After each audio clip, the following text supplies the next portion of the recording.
चटकदार बाय मोहिनीमध्ये आपल्या सर्वांचं स्वागत आहे। आज आपण जिभेवर ठेवताच विरघळणारे रवा बेसनाचे लाडू बनवलेले आहेत। लाडू बनवताना आपल्याला सर्वात मोठं टेन्शन असतं ते म्हणजे पाकाचं। पाक जर परफेक्ट झाला तरच लाडू छान होतात, पण आज आपण पाक न बनवता रवा बेसनाचे जिभेवर ठेवताच विरघळणारे स्वादिष्ट असे लाडू बनवलेले आहेत। लाडूच्या कलरवरूनच समजतं की लाडू किती सुंदर झालेले आहेत। अशाच नवनवीन आणि गोडाच्या रेसिपी पाहण्यासाठी चटकदार बाय मोहिनीला सबस्क्राइब करायचं आहे आणि बेल आयकॉन वर क्लिक करायचं आहे, म्हणजे नवनवीन व्हिडिओज हे तुमच्यापर्यंत पोहोचू शकतील। चला मग तर आपण वेळ न घालवता लाडू बनवायला सुरुवात करू। तर या ठिकाणी कढई गरम केलेली आहे, त्यामध्ये पाव वाटी साजूक तूप घालायचं आहे आणि 2 वाटी बारीक रवा घालूयात। सगळ्यात महत्त्वाचे एकच वाटीचा वापर करायचा आहे, जेणेकरून आपलं माप हे चुकणार नाही। पाव वाटी साजूक तूप घेतलेला आहे, 2 वाटी बारीक रवा घेतलेला आहे। एकदा कढई गरम झाली की रवा आपल्याला मंद आचेवर आणि मध्यम आचेवर छान खरपूस असा भाजून घ्यायचा आहे। या लाडू मध्ये सर्वात महत्त्वाची स्टेप आहे की रवा आणि बेसन आपण जितके छान भाजून घेऊ ना, तितके लाडू हे स्वादिष्ट होणार आहे। रवा आपण जवळपास 10 ते 11 मिनिटांकरता मंद आचेवर मध्यम आचेवर छान असा भाजून घेतलेला आहे।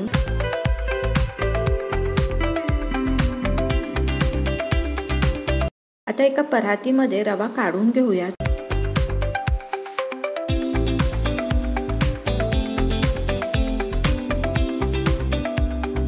सेम कढईमध्ये आपण पाव वाटी तूप घेतलेला आहे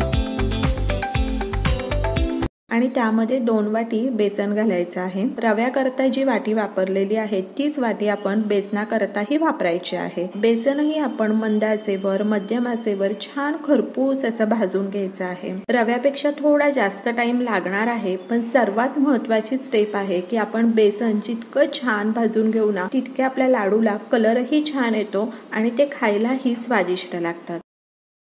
बेसन व्यवस्थित भाजलं गेलं हे कसं चेक करायचं, तर बेसन जसं भाजत येतं तसं त्याला तूप सुटत जातं। बेसन भाजून झाल्यानंतर त्याचा कलरही चेंज होतो आणि बेसन व्यवस्थित भाजून झालं तर त्याचा सुगंधही अगदी छान दरवळतो। तर ह्या 3 गोष्टींवरून आपल्याला समजतं की बेसन अगदी व्यवस्थित भाजून झालेलं आहे। मंद आचेवर आणि मध्यम आचेवर आपण 17 मिनिटांकरता बेसन छान भाजून घेतलेलं आहे। 17 ते 18 मिनिटांमध्ये बेसन अगदी छान भाजलं जातं। बेसन ही आपण काढून घ्यायचं आहे।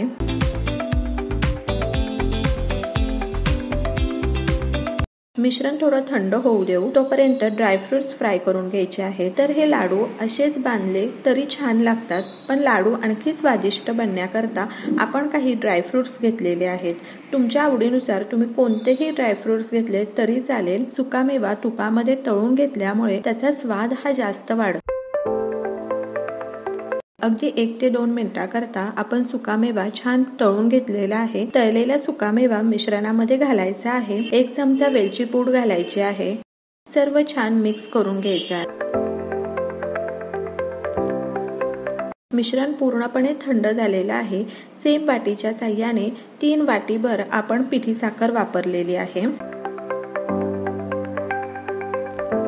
मिश्रण अगदी व्यवस्थित एकजीव करून घ्यायचं आहे। मिश्रण पूर्णपणे थंड झाल्यावरच पिठी साखर घालायची आहे। जर मिश्रण गरम असेल आणि पिठी साखर घातली तर लाडू व्यवस्थित बांधले जाणार नाही आणि पिठी साखरेच्या गाठी होऊ शकतात। त्याकरता मिश्रण पूर्णपणे थंड होऊ द्यायचं आहे आणि नंतरच पिठी साखर घालायची आहे। लाडूसाठी लागणारं मिश्रण हे तयार आहे। चला मग तर लाडू बांधायला सुरुवात करू।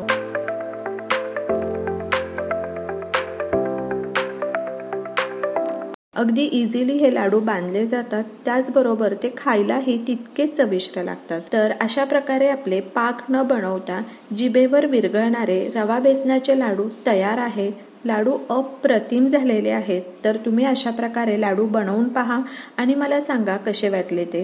तर अशाच नवनवीन गोडाच्या रेसिपी, पारंपरिक रेसिपी पाहण्यासाठी चटकदार बाय मोहिनीला सबस्क्राइब करायचं आहे आणि बेल आयकॉन वर क्लिक करायचं आहे, म्हणजे नवनवीन व्हिडिओज हे तुमच्यापर्यंत पोहोचू शकतील। आणि वेळात वेळ काढून तुम्ही माझी ही रेसिपी पाहिली तर त्यासाठी तुमचे खूप खूप खूप धन्यवाद। पुन्हा भेटूया अशाच एका नवीन रेसिपी बरोबर।